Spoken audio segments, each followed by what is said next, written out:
As she was moving towards the house, she was shot by the back, and that was all. Then she fell down. You can see her eyes and everything. All those, she fell on stones.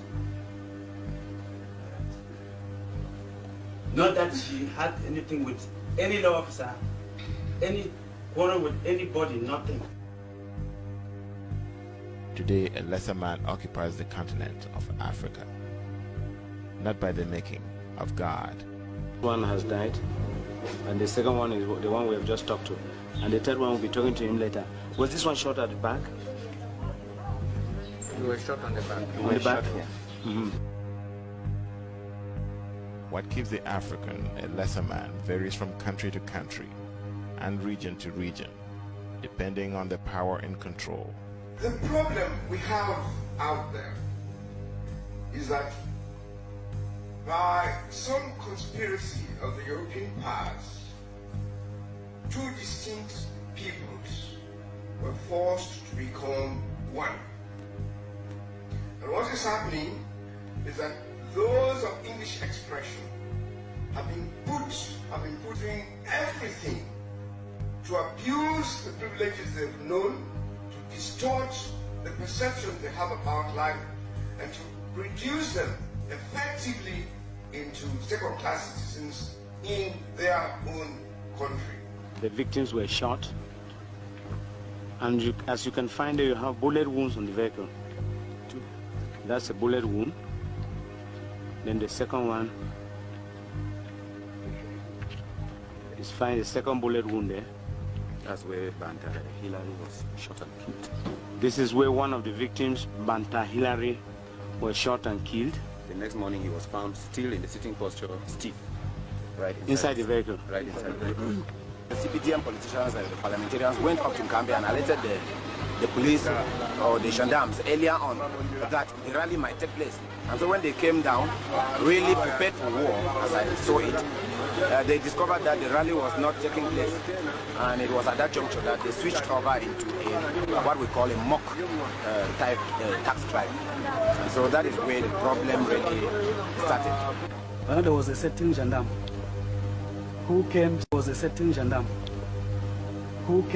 at the road and whistled.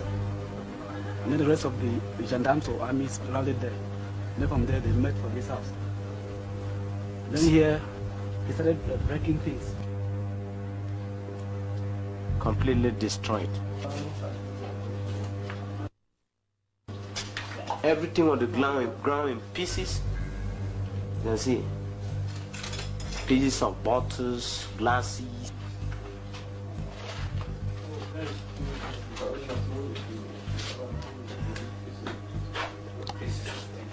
The clock broken.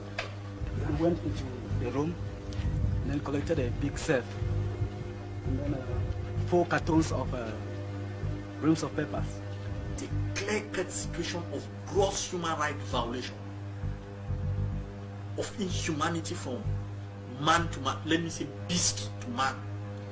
Because what has unfolded in the Anglophone territory and on Anglophones, the southern Cameroon, is not something that you say that human beings do.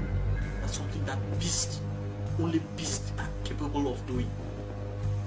You will see all the irony in the people here. They simply cannot understand why tax drives can cause the burning of beds, because beds do not pay tax. I be wrong, because they beat women then. They just beat women. They naked them. Mm-hmm. The bed is all bent and their family is only standing outside now. Yes, well, you have tax tickets for how many years? For 9 years. The Republic of Cameroon police have always been terror agents and defenders of the ruling oligarchy and its despotic dispensation. They are complete strangers to the ethical role of a civilized police service as peacekeepers and public protectors. One of the mothers who escaped and went and delivered in the bush, and that is the baby in hand she's holding. You be wrong go for whose side, madam? I be born for root for Ngaru. I go born for road for it. You got born for road? For inside bush. For inside bush? Yes. Now who behave you for there? Now so mommy be just come up farm. There's where we work farm then you can take the picking for his mama. You can take picking for your hand. The baby where you don't already born already. Yes. That's the owner of that TV there, that part. You can find how the things were scattered and broken down into pieces. Papa, now where did it happen? You get your tax ticket for this year? Everything correct. Yeah, civil servant. Then broke your television. They broke my television, they broke my radio, flask, everything.